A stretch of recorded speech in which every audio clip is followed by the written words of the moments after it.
এখনো প্রসাদ আসতে দেরি আছে। গাইজ এর আগে আর যেতে পারছি না, কারণ সামনেই ব্যারিকেড ঘেরা, আর ভিতরে অনেকেই যাচ্ছে, মনে হয় ওটা ভাই আমরা ঠিক জানি না ওটা, তাই আমরা আর যাইনি অতটা, বাদ থেকেই যতটা দেখতে পেয়েছি ওতেই খুশি।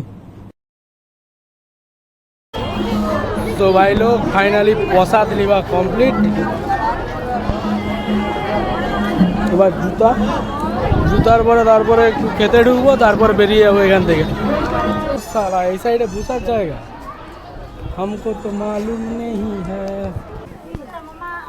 এখানটা বসার জায়গা বলে আমি তো জানতেই না।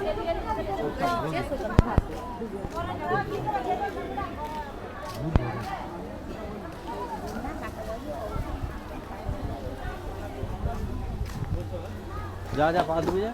এই বছর আসছিলাম তখন এটা তোর পুরো একদম মানে পুকুরটা পুরো বন হয়ে আছে, জল ছিল না। সব গাড়া সব বেঁধে ঢুকা। তোর ফোন আছে তো, পূজা টুজা হয়ে গেছে, প্রসাদ প্রসাদ সব ব্যাগে ঢুকানো হয়ে গেছে। আর এখানে বিমল অনির্বাণ খাইনি, কিন্তু এটা অন্য লোকের। তুই জলের বোতল ঢুকা, আর এই ফোনটা জলে ভিগে দে। আর সেটাও যে যাবো বাইক নিয়ে, তুমি তো হবে না বললে না। চলো দেখা হচ্ছে একদম খাওয়ার দোকানে, যে কিছু খেতে হবে, একটু পেটের ট্যাঙ্কিটা ফুলাইতে হবে, তারপরে তার কথা। হ্যাঁ যেতে যেতে খাওয়ার দোকান পেয়ে যাবো। গাইস আমাদের পূজা দোকান শেষ, এবার বেরিয়ে যাবো এখান থেকে। বেরিয়ে কোথাও রাস্তায় কিছু খাবো টাবো, মুড়ি টুড়ি, তারপরে একদম সিধা ঘর जाके खाना खाएगा।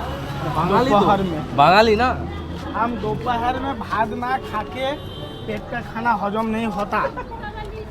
और हम बाঙाली आदमी आछे ताई दोपहर पे भात खाना पड़ता है भात खाता ना, भात खाना पड़ता है। भात खाएगा, उसके बाद दोपहर पे एक बड़ा से घूम देगा। अबे ये साला कौन सा हिंदी बोल रहे, मेरे को ये समझ में हम नहीं आ रहा से उन लोग पेरोना लेके आया। भाई, मेरे को समझ में नहीं आ रहा है। ये स्पेशल चा, এই দাদা আছে, দাদু আছে, তার মানে দাদুর নাতনি, সবাই মিলে একদম এই চা দোকানে স্পেশাল চা তৈরি হচ্ছে। হ্যাঁ ওটা বাইরে গিয়ে দেখাবো। আর এই যে আমাদের ভাস্কো গামা, আর আমাদের সন্দীপ দা রাইডার, পলাশ দা, থ্যাংক ইউ ভাই। আর এই যে আমার চাটা যদিও আছে, এটা খাবো। আর এই যে মা দ্রৌপদী দীপা চা স্টল, এই যে দোকান, আমাদের গাড়ি। আর এই রাস্তাটা হচ্ছে যে তোমার নাচিন্দা যাচ্ছে, এটা রাধামণি থেকে আসছে ট্যানটানা। এরপর এখন মুড়ি খাওয়া চলবে, তার আগে আপাতত চা খাওয়া যাক। আমাদেরই ওখানে এই যে খাওয়া দাওয়া শেষ, এখন প্রায় বাজে 12:30, আর এখন আমরা বেরিয়ে যাচ্ছি বাড়িতে গিয়ে খাবো ভাত। আর এই যে আমাদের ভাস্কো গামা, পলাশদা, আপাতত দেখা যাক কতক্ষণ লাগে। আসার সময় প্রায় 2 ঘন্টার মতো লেগেছিল, এখনও আশা রাখছি আর একটু তাড়াতাড়ি পৌঁছে যাবো। আর আমার গাড়ি গোপাল চালাবে, সন্দীপ দা রাইডার। চলো সন্দীপ দা রাইডার, এটা আমার কি আগা কমফোর্টেবল জোনে বসবে তো ভালো তো।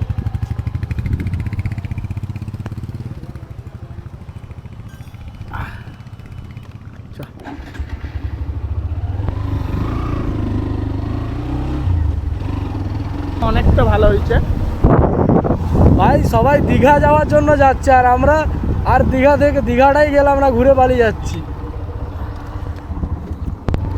আমরা দীঘা না গিয়ে আমরা এখন বাড়ির দিকে রওনা দিচ্ছি।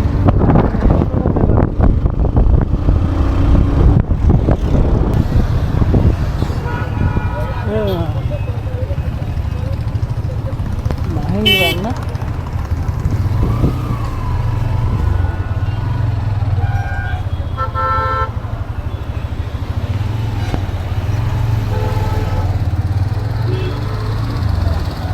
সো গাইস এসে গেছি এখন বাড়ি, আর মুখের অবস্থা ভাই একদম খারাপ। ঠিক আছে, প্রসাদটা দেখছো কোথায় ম্যানেজ করছি, একদম সলিড জায়গা। চলো বাড়িতে ঢুকে একটু রেস্ট নিই, তারপর দেখা হচ্ছে বাকিটা।